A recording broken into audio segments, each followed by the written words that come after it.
চলে এলাম সন্ধ্যাবেলার দিকে একটু টিফিন করবো। টিফিনে সেরকম কিছু না, এই যে দেখছো এই পিস কাটা রুটিগুলো এনেছে, বলছে এটা দিয়ে কিছু করতে। তো এগুলো তো সকালবেলাকার খাবার, যাই হোক সকালেও যাই হোক আমি সন্ধ্যাবেলাতেই বানাবো।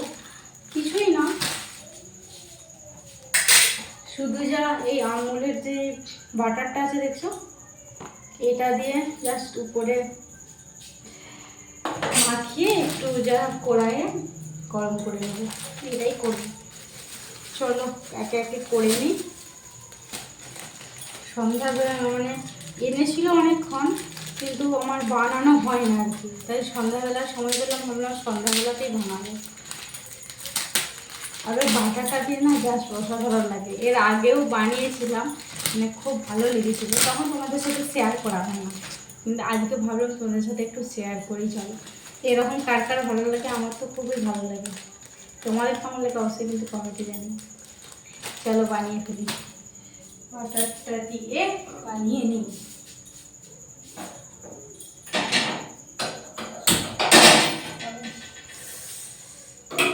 ভাব লেগে গেল তো, আমাদের সেই তাও দেখাচ্ছে, ভাবছে যে এই তাওয়াটা দিয়ে করছি, কারণ এই তাওয়াটা দিয়ে ভালো হয় আর কি যে কোনো জিনিস। আর আমাদের একটা রুটি করার আছে, মানে সেই কান্ডিগুলো দেওয়া থাকে, সেইগুলো আছে, কিন্তু সেটা দিয়ে আর বানাচ্ছে না। সেটা না খুব ভালো একটা না, মানে চতুর্দিকে গড়িয়ে যাবে, সেই জন্য তাই এটা দিয়ে করবো। চলো একে একে করে নিই।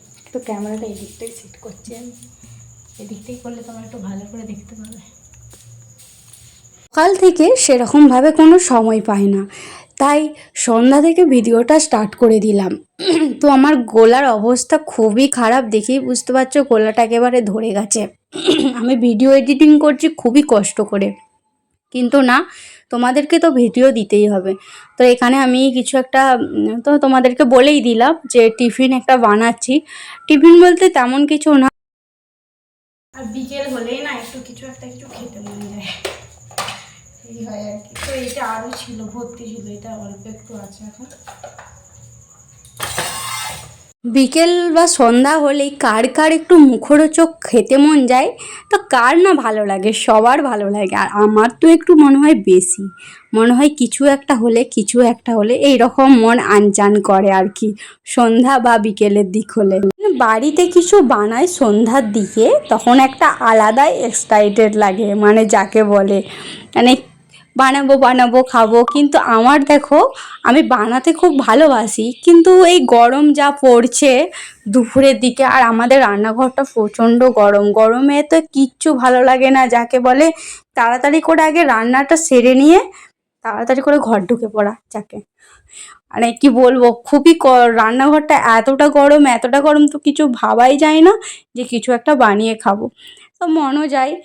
আর বাড়িতে তো সব থেকে ভালো হয় বাইরের থেকেও, দেখবে বাড়িতে যেটা বানাবে সেইটা পারফেক্ট হবে, কিন্তু বাইরের খাবারটা সেরকমভাবে পারফেক্ট হবে না। কারণ ধরো কিছু ভাজাভুজি খাচ্ছ, আগেকার তেল রয়ে যাচ্ছে, যাই হোক কিছু রেখে দিচ্ছে। ধরো তোমরা কি আর দোকানে বুঝতে পারছো যে দোকানে কীরকমভাবে করছে না করছে, কিন্তু বাড়িরটা হচ্ছে আর আলাদাই টেস্ট, আর দোকানেরটা দেখবে দোকানের একটা আলাদা টেস্ট। তা আমি তো বাড়িতে বানাই, মা বাবা তারপরে তোমাদের দাদাভাই বলে খুব ভালো হয়েছে দোকানের থেকেও। আমার করা হয়েও গেল দেখলো, আর ওদেরকে যা দিয়ে দিয়েছে, কারণ মা নিয়ে চলে গেছে দোকানে, বাবার আর বাবা পরও নিয়ে চলে গেছে, আর এখানে আমার আর মায়ের আছে শুধু। চলো একটা আপাতত তার আগে খেয়ে নিয়েছি আমি। চলো, আর তার সাথে মিষ্টি আছে, মিষ্টির রস মিষ্টি আছে, এই যে লাল একটা সাদা মিষ্টি আছে। আজকে সন্ধ্যার টিফিনটা কমে গেল। চলো খেয়ে নিই একে একে। তো মা আসুক, মা এলে খাবার, মা একটু চা খাবে বলছে, একটু চা বানাবো। এই ভিডিওটা দেখছো, এটা কিন্তু দুপুর থেকে আমি স্টার্ট করেছি। এর আগের দিনে যে ভিডিওটা দেখলে ওটা কিন্তু সন্ধ্যাবেলাতেই আমি শেষ করে দিয়েছিলাম, মানে কন্টিনিউ আর করতে পারি না যাকে বলে। আর আজকে দেখছো সকাল থেকে আর ভিডিওটা শুরু করতে পারি না, একেবারে আমি দুপুর থেকে ভিডিওটা স্টার্ট করেছি। এখন দেখছো রান্নাঘরে আছি, রান্নাঘরে আছি কারণ তো রান্নাই করব। তা তোমরা তো ভিডিওর মধ্যে দেখো রান্নারই সবসময় কাজ বাজ করা হয়। আর বাইরে যখন যাওয়া হয় তখন তো বাইরের ভিডিও তোমাদের সাথে শেয়ার করি। তাছাড়া আর এখন দেখছো একটু রান্নার কাজে লেগে পড়েছি, আর কি কি রান্না করছি সেটা অবশ্যই তোমরা কিন্তু দেখতে থাকো। ভালো লাগলে অবশ্যই তোমরা একবার বানিয়ে দেখো, আমার তো খুব ভালো লাগে। 5-6 পিস জাস্ট আলু নিচ্ছি, এইটার সাথে আমি দিয়ে দেবো নুন,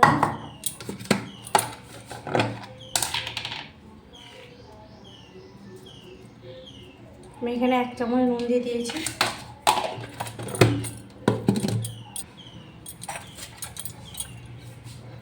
আর দিয়ে দিচ্ছি স্বাদ মতো লঙ্কা গুঁড়ি, অল্প একটু। ব্যাস, এই দিয়ে মেখে ফেলবো।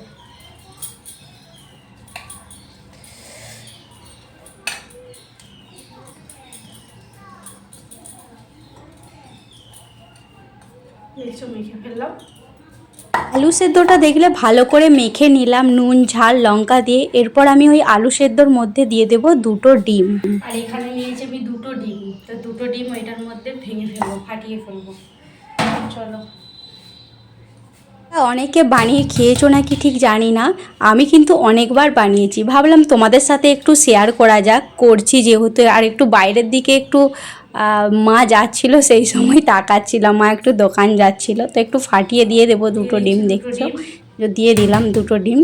তো আলু দিয়ে ভালো করে মেখে আমি এটা আর একটু বেসন দিয়ে দেবো, মেখে ভালো করে যেমন করে বড়া ভাজে বেসন বড়া, আর সেরকমভাবে বড়া ভেজে ভেজে দেখো শুধু ভিডিওটা। তো আমি সেরকমভাবে কন্টিনিউ হয়তো সেরকমভাবে ভালোভাবে করতে পারছি না, তোমরা একটু কষ্ট করে দেখে নিও। তার মধ্যে আমি একটু বলে দিচ্ছি মুখে, সবটা কিন্তু তোমরা দেখো। আর বললাম যে একটু বেসন দিয়ে দিয়েছিলাম আলুটার মধ্যে, আলু, তারপরে লঙ্কা, নুন, যা সব লাগবে। আর দিয়ে দিচ্ছি অল্প একটু তেল ভাজার জন্য, যে বললাম বড়ার মতন ভাজতে হবে। আর দিয়ে দিচ্ছি একটু তেল দিয়ে দিলাম।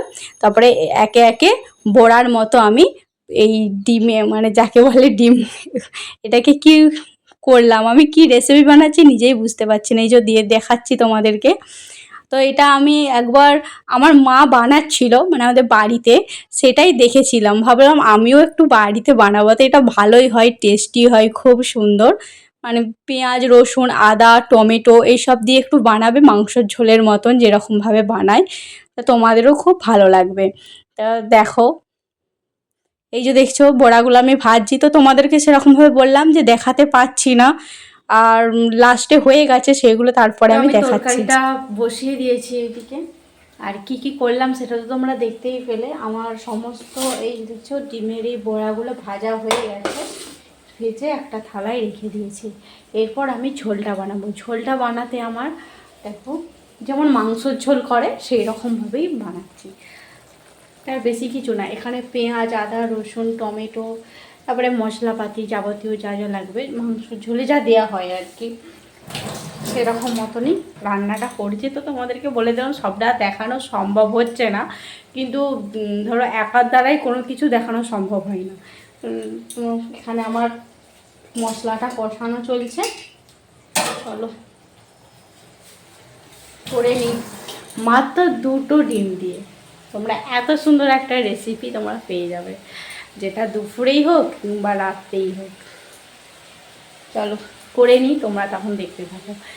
আর বাবা এইমাত্র কি একটা দিয়ে গেল, মাছ দিয়ে গেল, সেটা গলদা চিংড়ি দিয়ে গেল তোমার দাদা ভাই। আর সেটা তরকারিটা হয়ে গেলে মোটামুটি তারপরে বাছতে শুরু করে দেবো। তার আগে চলো তোমাদেরকে দেখাই কেমন গলদা চিংড়ি এনেছে। সেটা আছে কলতলায় আছে, রেখে দিয়ে চলে আসছে মা এখানে। চলো, কোথায় রেখেছি,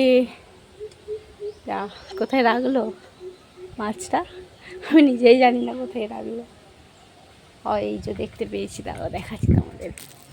এই দেখো গলদা চিংড়ি আছে, কটা আছে কি জানে। তো যখন বাজবো তখন তোমাদেরকে দেখাবো। চলো এখন এই গাছটাতের মধ্যে মা ঝুলি দিয়ে চলে গেছে।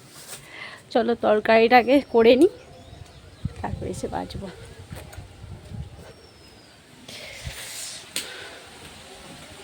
হয়ে গেছে আমার তরকারিটা দেখো। আর বললাম যে পেঁয়াজ আদা রসুন দিয়ে যেরকমভাবে করে সেই রকমভাবেই বানিয়েছি। তোমরা বাড়িতে বানিয়ে দেখো, তোমাদের অবশ্যই ভালো লাগবে। তো এই ভিডিওটা এই পর্যন্তই। টাটা।